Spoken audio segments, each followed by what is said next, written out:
Ladies and gentlemen, as you know, Call of Duty Zombies is unfortunately coming to an end for the next 2 years. Now, if you're a huge multiplayer fan, you most likely won't lose any sleep over it, but what does it mean for the COD Zombie community? Well, in this video, I'm going to be talking about a rumour that has been surfacing a lot recently, in which there could be a possibility we see a standalone Call of Duty Zombies game that releases midway through 2023. I mean, with the next Treyarch made Call of Duty supposedly being pushed back to 2024, giving Treyarch a longer development cycle and time to master a new engine, it would make sense for Call of Duty's spin-off to take its place. Now, in my opinion, a standalone Call of Duty's game could be the perfect way to drop Zombies Chronicles 2. Treyarch would not have to worry about updating the supposedly finished remakes of Transit, Buried and Diarized to fit a new engine and of course different systems. In addition, the studio would not have to worry about the characters in a standalone game, meaning the maps could feature the Victor's crew like they did originally. Now, if this was to happen, I think this would benefit all parties, as not only do Treyarch get more time to work on their next big project, but we also get to enjoy faithful remasters which would keep us busy for the next year until 2024. I mean, over the years we've had some incredible maps, so a standalone game could be the ultimate Zombies experience, allowing fans to play every single map on a single game rather than having to switch between games in order to play a particular map.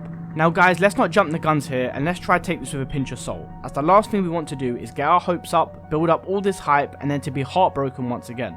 Now, we all know how bad Vanguard was, and to be honest, it's not the first time we've been given a Call of Duty game that didn't live up to the hype.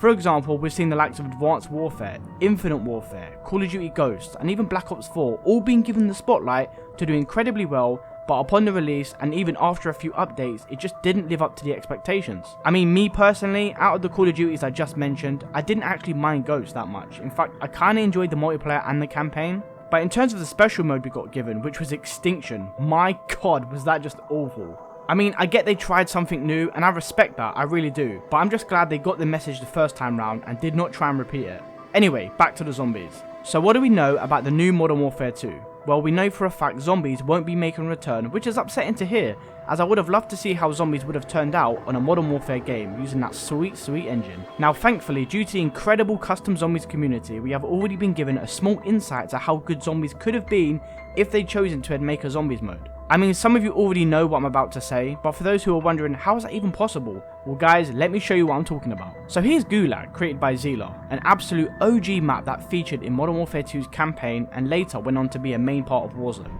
Now, as you guys can see visually, this looks insane, and the weapons featured on this map are guns from Modern Warfare 2019. And this map even comes with a full Easter egg and runs incredibly well, and to make things even better, we even get the opportunity to teleport to the castle area from Warzone, in which you can actually stay here for as long as you like. You can take in the scenery, kill zombies, go for higher rounds, and when you're done, you can simply just teleport back. Now, from just that one example alone, it shows you the potential of how good zombies could be on a Modern Warfare game, and considering this map is just using Black Ops 3 engine and mod tools that is available to the map creator, it sure does look incredible. So to round off the video guys, it is worth noting that a game focused purely on Call of Duty Zombies could allow the mode to evolve in such a way that not only makes zombie fans extremely happy, but can also bring over new players that have either never played COD Zombies or just simply choose to play multiplayer. I mean, think of it this way, right? As a third game mode, the resources dedicated to zombies have always been limited. So by creating a standalone game, Treyarch could be free to explore a number of new features, doing more with the zombies since there's no need to split attention between campaign and multiplayer, since their main priority will be on zombies only.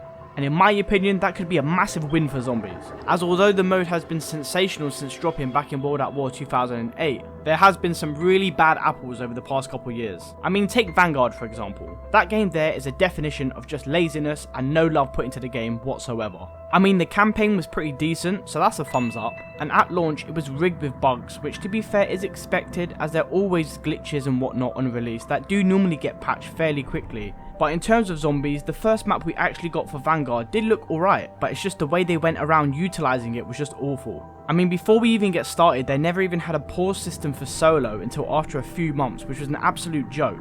So say I needed to get the door or go to the toilet, I'd have to risk losing my progress just because I can't pause the game. On top of that, Zombies is known for its wonder weapons. I mean, come on man, even in World at War, we got given the infamous ray gun, which of course goes into the COD Zombies Hall of Fame. but yet for Vanguard we got nothing, which is ridiculous. Okay, sure, it was rushed and the team didn't get enough time to work on that, which we all know is down to Activision, as they kept on applying pressure for the mode to hurry up and finish, but by rushing the mode they essentially killed it before it even got started. I think we can all agree we would have been fine with waiting a few months for it to be finished, just so we can get the extra details like a pause function or a wonder weapon, and even time for them to iron out the bugs. So now a few months have passed and then we get given a new map called Terra Maldicta, which in my opinion was boring and not fun at all in my opinion. And then a few months after that, they decided to drop Shino Numa, which at first you only had access to the starting area, which is crazy as this map has already been remastered multiple times. Yet they couldn't even just do it again for Vanguard, which to me is just lazy and ended up causing more grief, as again either recycling old content, making it out to be new, or giving us half-hearted bite-sized pieces to work with.